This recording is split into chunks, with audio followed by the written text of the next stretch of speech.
Oke, selamat pagi semuanya. Perkenalkan, kami dari kelompok 12 ingin memaparkan tentang menelusuri, membaca, dan mengelola referensi dengan Mendeley, yang merupakan tugas 3 dari mata pelajaran Bahasa Indonesia.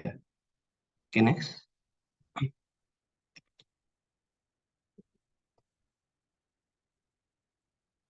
Oke, dan ini adalah nama-nama anggota kelompok 12.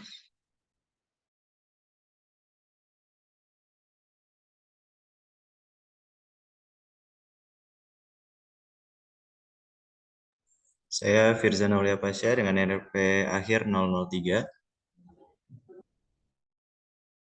Saya Jesslyn dengan NRP akhir 028. Saya Joseph Ferdinand Rio Cahyanto dengan NRP akhir 033. Saya Ivan Fatloni dengan NRP terakhir 062. Saya Christian Agus dengan NRP terakhir 067. Saya Tika Dia Putri dengan NRP akhir 088. Dan saya Albert Vito Gunawan dengan NRP akhir 101. Oke, next. Jadi pertama-tama itu menulis email wajib diawali kegiatan mencari atau menemukan referensi yang kredibel. Mengapa? Next. Pertama-tama kita harus mengetahui apa itu penulis. Menulis adalah proses membuat teks menjadi catatan, informasi, atau berita.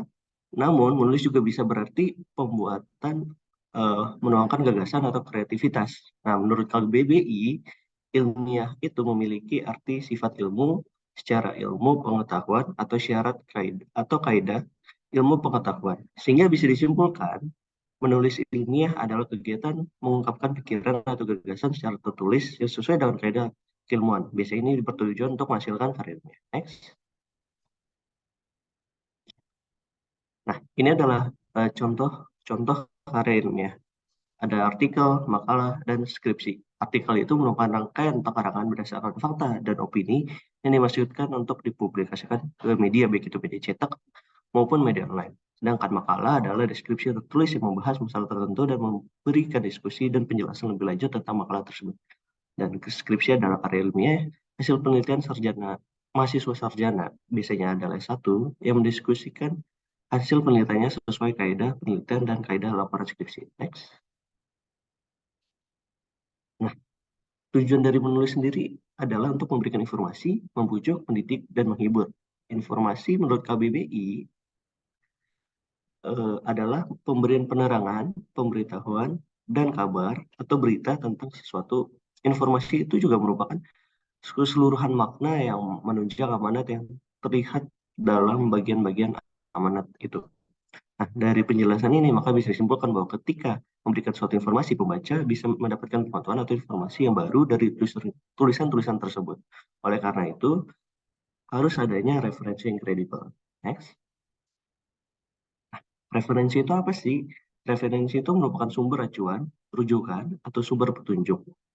Dan kredibel adalah segala sesuatu dalam bentuk apapun yang dapat dipercaya. Sehingga referensi yang kredibel dapat diartikan sebagai sumber acuan, rujukan, atau sumber petunjuk dalam bentuk apapun yang dapat dipercaya. Oleh karena itu, ketika kita balik ke topik pertama yang mengenai mengapa menulis ini wajib diawali dengan mencari atau menemukan referensi yang kredibel, alasan pertama adalah agar sesuai dengan kebenaran yang ada. Hal ini dikarenakan nantinya karya ilmiah yang dibuat akan dipublikasikan kepada masyarakat. Jangan sampai ketika kita menulis suatu karya ilmiah, kita menuliskan informasi yang salah atau tidak dapat dipastikan kebenarannya. Hal ini bisa saja menyesatkan para pembaca yang ingin menambah pengetahuannya dan bisa membahayakan citra kita sendiri. Alasan kedua adalah agar karya ilmiah yang dibuat dapat tersusun secara sistematis dan jelas. Next.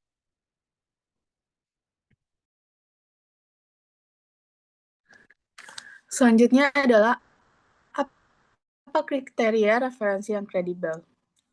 Next. Ada banyak cara mengetahui bahwa referensi yang kita gunakan adalah referensi yang kredibel. Beberapa contohnya adalah, yang pertama, referensi tersebut telah melewati penelitian, percobaan, dan juga praktikum. Hal ini menandakan bahwa referensi tersebut dapat dibuktikan kebenarannya. Selanjutnya adalah tempat pempublikasian referensi.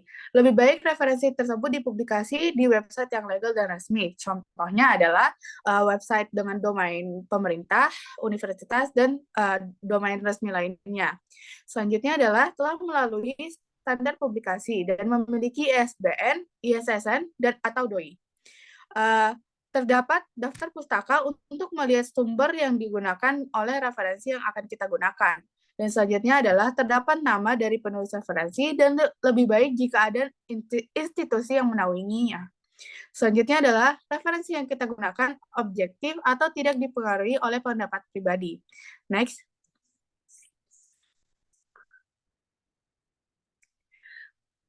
Berikut cara menelusuri referensi yang kredibel dengan Mendeley. Yang pertama, kita mencari referensi yang ingin kita gunakan. Di sini saya menggunakan Google Scholar. Di sini untuk Google Scholar sendiri, cara untuk menelusurinya adalah klik site yang sudah saya bulatkan di situ. Next. Selanjutnya, setelah kita mengklik site, ada klik Refman untuk mengunduh file yang kita akan gunakan. Selanjutnya adalah buka Mendeley dan masukkan file yang telah kita unduh.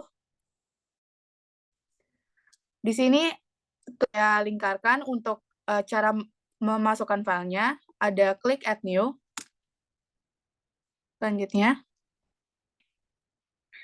setelah kita masukkan file yang kita telah masukkan, di sini kita boleh mengklik file yang kita telah masukkan. Next. Nah, setelah itu terdapat info-info dari referensi yang akan kita gunakan. Seperti di sini ada nama penulis, tempat pempublikasian, tahun publikasi, dan juga ISSN-nya. Next.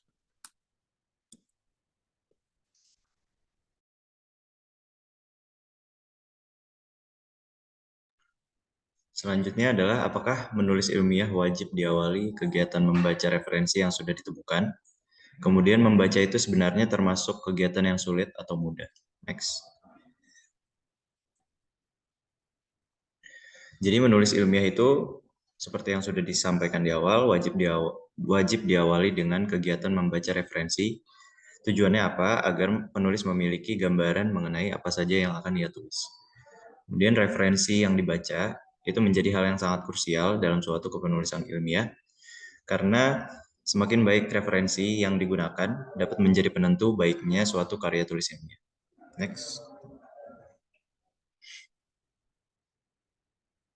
Kemudian membaca merupakan kegiatan yang sulit dilakukan, khususnya di kalangan generasi muda masyarakat Indonesia. Dilansir dari UNESCO, tingkat literasi di Indonesia berada di urutan kedua terbawah di dunia dengan angka 0,001%. Artinya, dari 1000 orang, hanya terdapat 1 orang yang gemar membaca. Hal ini perlu menjadi sorotan khusus baik bagi pemerintah maupun bagi masyarakat Indonesia secara umum.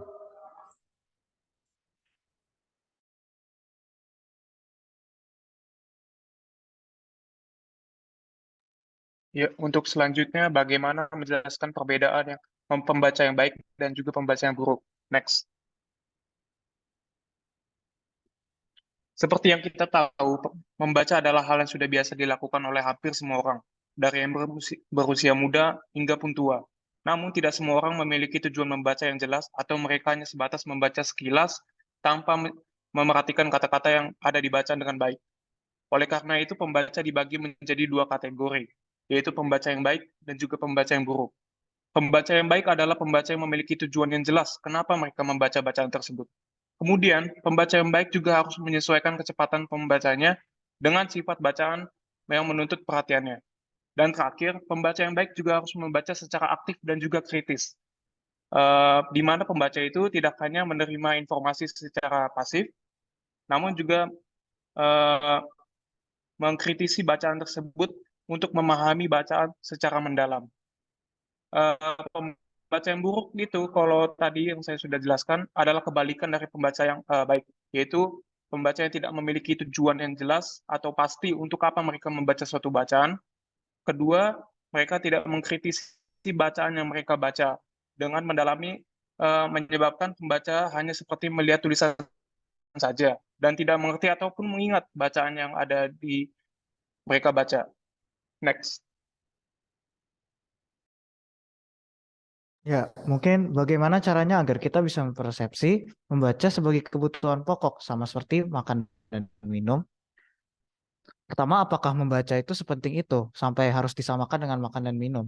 Tentunya membaca itu sangat penting dengan beberapa manfaat, yaitu kita bisa memperoleh banyak informasi, kita juga bisa melatih kinerja dan proses berpikir, dan dengan membaca kita juga bisa belajar untuk lebih eh, bisa untuk menganalisis apa yang ada dalam bacaan tersebut dan mengolah informasi yang kita dapat dari sebuah tulisan. Lalu mengapa penting? Karena memang di era globalisasi sekarang membuat penyebaran informasi ini menjadi semakin cepat. Tentunya semua informasi yang tersedia itu tidak semuanya baik. Perlu dianalisis dan dikritisi supaya masyarakat dapat mengolah informasi dengan baik. Nah, dengan itu maka solusinya bisa dengan meningkatkan minat baca sejak dini, dan perpustakaan di Indonesia juga harus lebih banyak dan dibenahi lagi agar semakin banyak orang terbiasa membaca.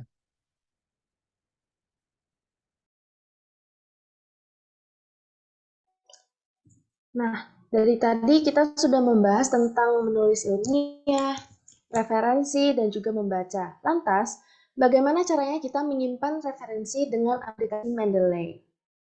Pertama, kita harus membuka aplikasi Mendeley Desktop yang sudah diunduh, di mana tampilannya adalah seperti gambar berikut ini. Ada dua cara untuk menambahkan atau menyimpan referensi di Mendeley. Cara pertama adalah menyimpan secara otomatis dengan menggunakan fitur Add Files. Setelah mengeklik Add Files, tampilan layar akan ke dokumen disimpan. Kita juga dapat memilih lebih dari satu berkas sekaligus untuk menyimpan beberapa referensi secara langsung. Referensi tersebut akan otomatis tersimpan seperti tampilan berikut. Informasi referensi dapat dilihat di sebelah kanan layar dari judul, nama pengarang, tahun penerbitan, dan lain-lain. Berkas referensi juga dapat dibuka dengan mengeklik daftar yang sudah ada. Cara lain untuk menyimpan referensi adalah menggunakan fitur Add Entry Manually. Fitur ini memperbolehkan kita untuk menyimpan referensi secara manual. Caranya adalah dengan mengisi atau memasukkan semua informasi satu persatu dari jenis referensi, judul, nama pengarang, tahun penerbitan, dan informasi lain yang dibutuhkan sesuai instruksi. Next, contohnya seperti tampilan berikut ini. Jika sudah memasukkan informasi dengan lengkap, tekan tombol save dan referensi akan tersimpan. Sama seperti cara sebelumnya, informasi referensi dapat dilihat di tampilan berikut. Berkasnya juga dapat dilihat jika daftar referensi diklik. Dari kedua cara tersebut, kita dapat melihat bahwa keduanya memiliki kelebihan masing-masing. Dengan entry manual, informasi yang kita simpan akan lebih lengkap dan minim risiko kesalahan. Sedangkan dengan entry otomatis, informasi yang disimpan akan lebih singkat, namun lebih praktis dan efektif.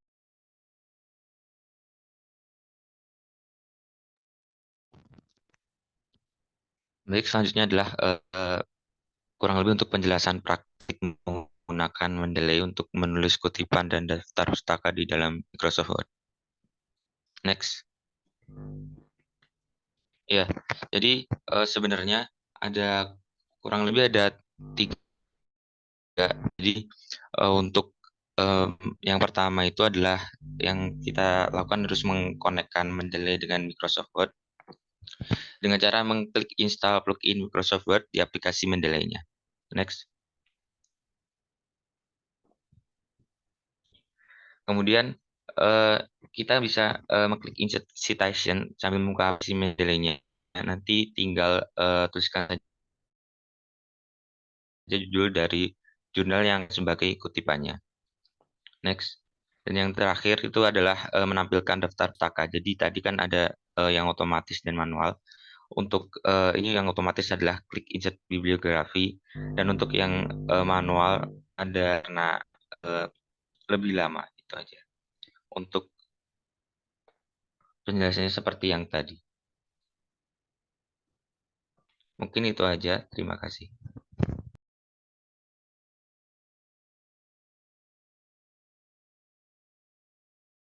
Baik, terima kasih sudah telah mendengarkan pemaparan presentasi dari kelompok kami. Kami dari kelompok 12, sekian dan terima kasih.